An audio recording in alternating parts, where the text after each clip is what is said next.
हमारा नया टॉपिक है young double slit experiment for the formation of fringe और इंटरफ्रेंस फ्रिंज। ठीक है, इंटरफ्रेंस पैटर्न में जो फ्रिंज बनती है उनको उनको फॉर्म किया उन्होंने, साइंटिस्ट यंग ने अपने एक्सपेरिमेंट की हेल्प से। ठीक है, यानी हम कह सकते हैं कि इंटरफ्रेंस पैटर्न को शो किया है उन्होंने अपने एक्सपेरिमेंट में। अब तक तो हमने थ्योरी में ही पढ़ा कि भाई शॉप बबल्स में हमें इंटरफ्रेंस मिलता है, चमक मिलती है शॉप बबल्स में। ठीक है, तो लेकिन ये ऐसा क्यों होता है, इसका रीज़न क्या है, इंटरफेयर कैसे करती हैं लाइट वेव। तो सबसे पहले तो ये देखते हैं कि भाई इंटरफ्रेंस की कंडीशन क्या है। इंटरफ्रेंस में दो वेव होनी चाहिए। ठीक है, उनकी फ्रिक्वेंसी सेम होनी चाहिए, यानी ऐसे सोर्स होने चाहिए हमारे पास दो जो एक ही फ्रिक्वेंसी की लाइट दें। तो ऐसे तो सोर्स है नहीं हमारे पास कि जो एक ही फ्रिक्वेंसी की लाइट, फ्रिक्वेंसी तो थोड़ी बहुत चेंज ज़रूर होती है। तो उन्होंने क्या सेटअप किया, उन्होंने एक मेन सोर्स एस लिया और सामने ऑब्स्टेकल लगा के दो छोटे छोटे छिद्र कर दिए जिनको उन्होंने स्लिट बोला S1 एंड S2। यहाँ पर दो स्लिट होगी जिन्हें हम डबल स्लिट कहते हैं। अब जब जो फ्रिक्वेंसी इस सोर्स से आने वाली लाइट की होगी वही फ्रिक्वेंसी S1 और S2 स्लिट्स पर आएगी। S1 और S2 जो स्लिट्स हैं ये सेकेंडरी सोर्स का काम करेंगे। सेकेंडरी सोर्स से सेकेंडरी वेव फ्रंट निकलेगा। ठीक है, S1 सेकेंडरी सोर्स से अपने खुद के वेव फ्रंट निकलेंगे और S2 से भी अपने वेव फ्रंट्स निकलेंगे।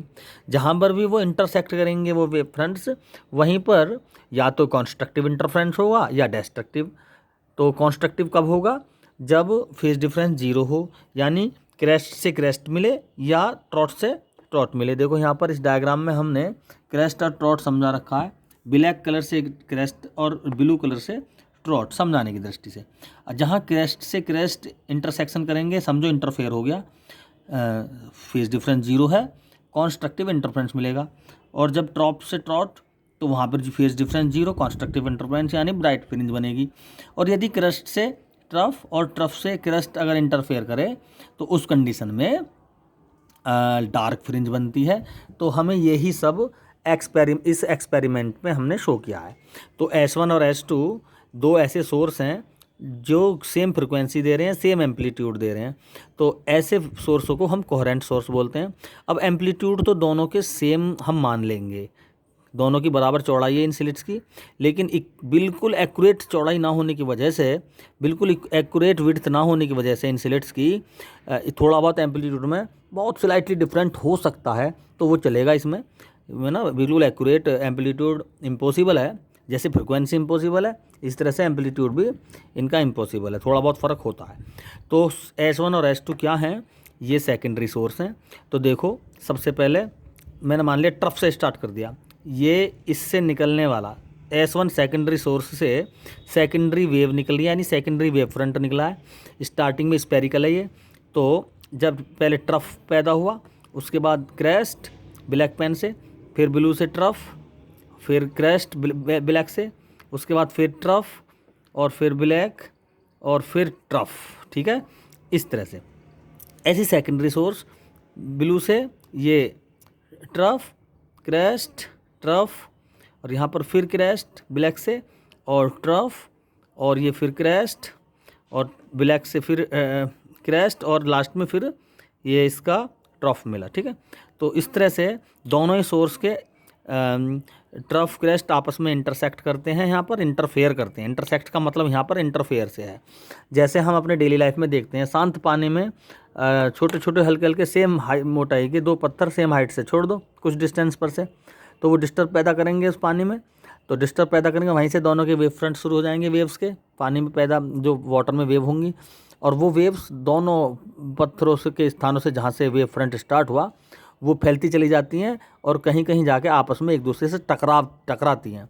वो अगर सेम फेज़ में हैं या तो वहाँ पर वो रिजल्टेंट हाई एम्पलीट्यूड की वेव पैदा करेंगे, और अगर वो अपोजिट फेज़ में है तो वहाँ पर कोई एम्पलीट्यूड पैदा नहीं होगा। तो हम पानी, शांत पानी में दो पत्थर डालकर हम इस इंटरफ्रेंस के इस शो को हम इस फिनोमिना को हम देख सकते हैं। ठीक है, अब बात करते हैं क्रेस्ट से क्रेस्ट, ट्रफ से ट्रफ जहाँ मिल रहा है समझो वहाँ पर कॉन्स्ट्रक्टिव इंटरफ्रेंस हो रहा है।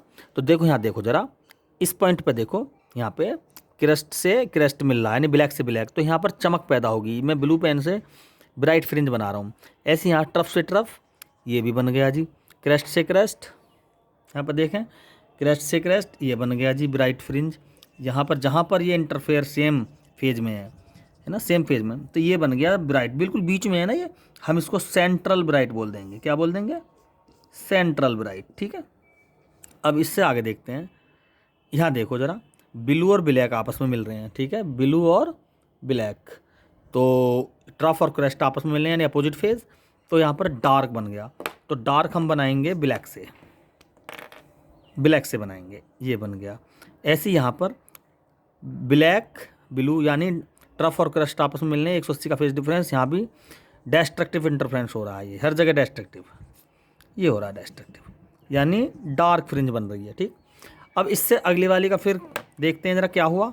देखो ज़रा, ब्लू से ब्लू यानी ट्रफ से ट्रफ मिल रहा है, ब्लैक से ब्लैक यानी क्रस्ट से क्रस्ट, यानी यहाँ पर क्या हो रहा है, ये ब्राइट फ्रिंज,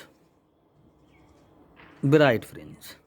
इस तरह से क्या बना, ब्राइट डार्क ब्राइट, एक सीरीज बन गई। यहाँ पर देखें ज़रा, यहाँ पर देखें, ब्लू एंड ब्लैक यानी 180 का phase difference, dark fringe, dark dark dark, यहाँ भी डार्क और ये भी डार्क।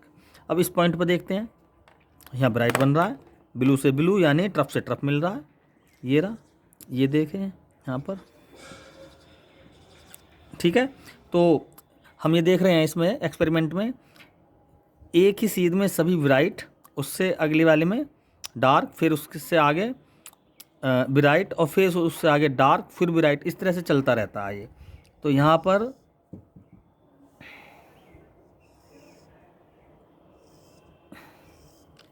अगर हम इसको किसी पैटर्न में इसको फॉर्म करें, तो ये सेंट्रल ब्राइट है, ये डार्क है, तो ये डार्क बनी, ब्लैक से डार्क कर दिया। इधर देखें, ये डार्क है, ये डार्क हैं सभी, तो यहाँ पर भी डार्क आई। अब डार्क के बाद ब्राइट का नंबर है, तो ये ब्राइट ब्राइट, ये ब्राइट फ्रिंज बनी। इधर देखें, ब्राइट डार्क ब्राइट, यानी ब्राइट डार्क, ये ब्राइट, तो ये ब्राइट फ्रिंज बन गई।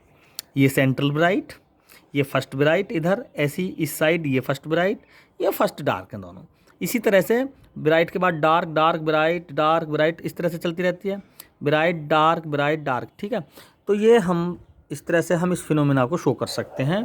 तो ये इंटरफ्रेंस का पैटर्न है, ठीक है। इसमें कुछ क्वेश्चंस पूछे जाते हैं कि बाय द वे ये तो सेम फ्रिक्वेंसी की लाइट है, इन सोर्सों से सेम फ्रिक्वेंसी की लाइट है, ठीक है। यानी सेम फ्रिक्वेंसी का मतलब एक ही कलर की लाइट, रेड कलर की फ्रिक्वेंसी कुछ और होती है, ब्लू कलर की फ्रिक्वेंसी कुछ और होती है, तो वहाँ पर इंटरफेरेंस हो सकता ना हो, तो रेड का रेड के साथ ही होगा।